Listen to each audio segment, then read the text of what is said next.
Hey, what's up everyone? It's Android here, and today I'm going to be giving you a guide how to solo queue to Diamond.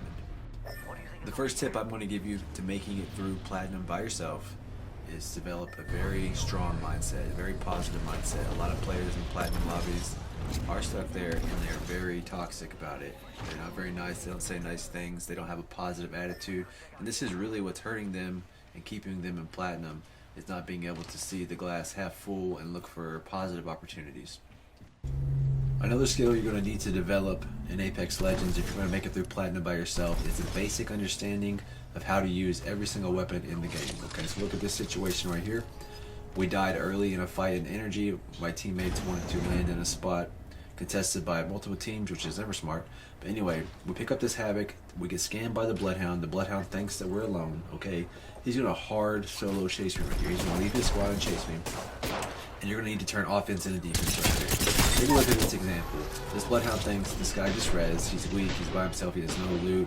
I'm going to chase up. I'm going to push. He's all by himself. We turn offense into defense. We get a high ground doing what he's not expecting and Malaysia him. You're going to need to be able to do activities like this if you're going to make it into Platinum, okay?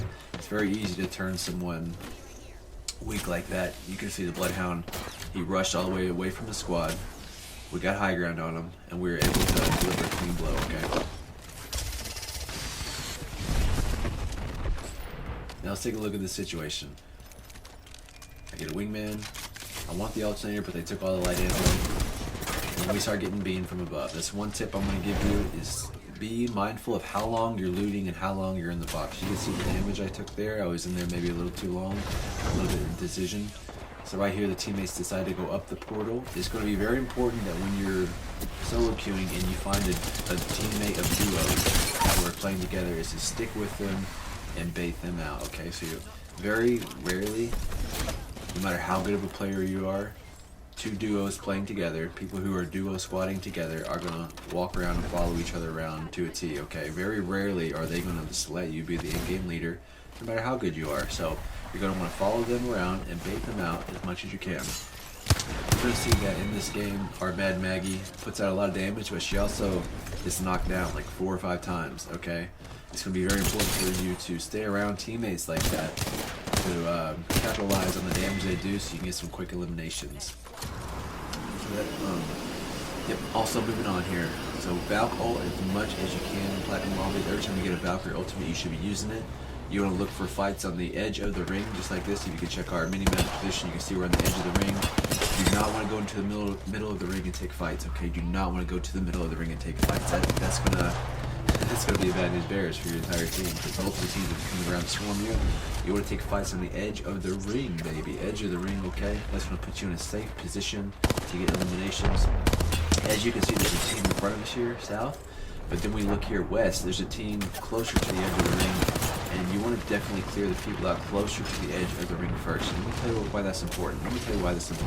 And we focused on that team that was south, and we dived in. This team right here could have came behind us and just some third party this. That's why you want to focus on these fights on the edge, okay? And every time you do your Valkyrie ultimate, you want to be taking high ground over these teams. Look at how this height we have upon this balcony here. It really just helps me get some damage off. I miss all my wingman shots, but it's okay, okay? It's okay if you miss all your wingman shots sometimes. With a thermite grenade, we get some easy assist cleanups here. Again, we're sticking with our team. You kind of get the picture. Just Platinum lobbies, just focus on being a good teammate. You know, if you notice that your teammates are taking some damage, just step up and hit some shots for him. So, one thing to watch out for is be super careful when you are rotating through terminal, okay? Be super careful when you're rotating through terminal. There's always a handful of teams here. Again, you need to stay close to your randoms. I would advise staying behind your randoms at all times. Never be the front leader. Let them be in the front and take all the damage. And you just come in for the easy mop-up kills. Listen, your job when you're solo is to protect your teammates. No matter where they're toxic, nice, dumb, great teammates, or predators, whatever. Stay around your teammates and let them hit shots in these lobbies, okay? Platinum lobbies and Diamond lobbies are completely two different animals. In Platinum lobbies, you'll notice that teams are split out a little bit more. They're not grouped up as much. There's a little bit more space to their fighting style. Versus diamond lobbies, you're going to notice that teams stay together. Teams are right next to each other. And especially when you watch Apex Predators, those guys are all over each other. They're holding hands the entire map. They're close to each other. So take advantage of these platinum lobbies when teams get split out so much.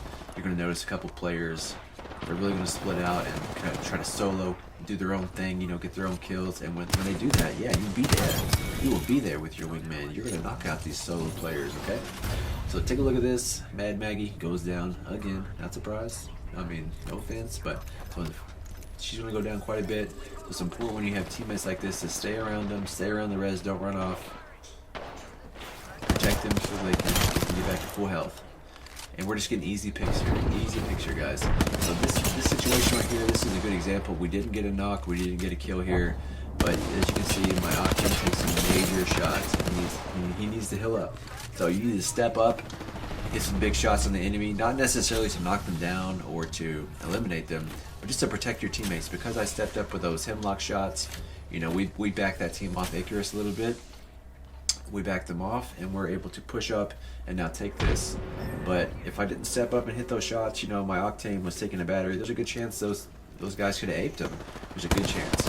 All right, so here's a huge example of what I call like a 1 foot in, 1 foot out approach.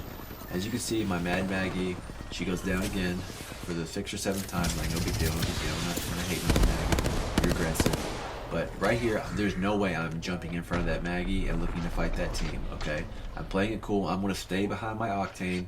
Worst come to worst situation, the Octane goes down. I'm not going to take a 1v3 at this point. I'm going to Valk ult, and I'm going to get out of there. I'm going to peek out here and swing right and look for some shots. That way I can back them up off my teammate. We didn't do too much there, but we got like a shot off, and we got a little bit of space here. Okay, something to note. 4 squads left. We're about to go into the final ring. This is where you want to take the aggression off and you want to find a good spot in the last ring and start bunkering up, okay? There's a couple different ways you can play it here. If you're like a Caustic, Gibby, or Rampart, Watson, you can just go right to zone and start bunkering up, okay? But when you don't have one of those defensive characters, what you want to do is you want to find a good spot in the zone, okay? We're going to fly right into the zone. We got scanned all around the map. We kind of know what's safe, what's not safe. And we decide to land down in here, okay? And what you want to do if you don't have one of those defensive legends is you want to keep everyone out of your dominant area. So we feel like we have a pretty good spot here in Icarus, all right? So what we're going to do is we're going to look outside. We know there's a team on the bridge west that we flew away from. It was that Bangalore team that smoked us. And I had to take a couple swing out shots, and now we know we had this team east. So what we want to do is we want to put pressure on this team east, okay? We want to make them swing around and meet that team, the Bangalore team, okay? And we did that pretty well. We got the final 3 teams here in the circle, all right? So at this time, you want to be aggressive, but you also want to be safe, okay? You want to shift your focus from knocking down players and eliminating them just to like taking these little jab shots, taking these little 50, 60 damage shots, making them use all their batteries, okay? Just being annoying as possible, and just those little shots will keep them back and keep you in dominant position. So we took the dominant position here. You always want to be taking the dominant position in height at any game, okay? Take a little risk here. Went out for the swing, and I didn't get anything, okay? So what you're going to do is play safe. And just come back up. Thank God for Valkyrie. If it wasn't for her, I would not be able to come back to this awesome spot and heal up. That's what I'm talking about. Thank God for Valkyrie. Alright, so the final circle's closing in. The final circle's closing in. We got the best spot on the map. We have the best spot on the map. That's what Valkyrie is so good for. She takes height. She punishes people with height. You definitely want to make sure you're doing as much as possible with Valkyrie, okay? So right here, the Wraith jumps down, and I know the Bloodhound's back there by himself, so I'm going for this guy. I'm gonna go get a sweet 94 beam. Teammate finished him off. I want to switch to this flatline because I'm low on light ammo, but I wasn't able to. Right here, instead of taking the battery, you want to take the shield swap. Look to shield swap as much as possible to save time. It takes 5 to 6 seconds for a battery. It takes 1 second for a shield swap. But yeah, guys, this is pretty much it. This is the Guide to Platinum. Tell me what you think. If you got any questions, I will answer them down below. But the main thing I can tell you is try to keep a positive mindset. You know, you're gonna have your games where you get shit on and your teammates call you all these lovely, lovely names that are just not nice. But you just gotta keep a positive mindset. Learn how to use every weapon in the game. Use Valkyrie when you're by yourself. She's the best solo legend. She can get out of trouble if she needs to with her ultimate. And don't give up. And that's it, man. That's really it. Just look to be a good teammate. Look to be a protector. Look to bait your teammates and do damage to people who are doing damage to them. And take height in the end game, and you'll be a diamond in no time. Thank you guys. If this video helped you, man, please leave me a like. Please leave me a comment. I hope you guys have a good day.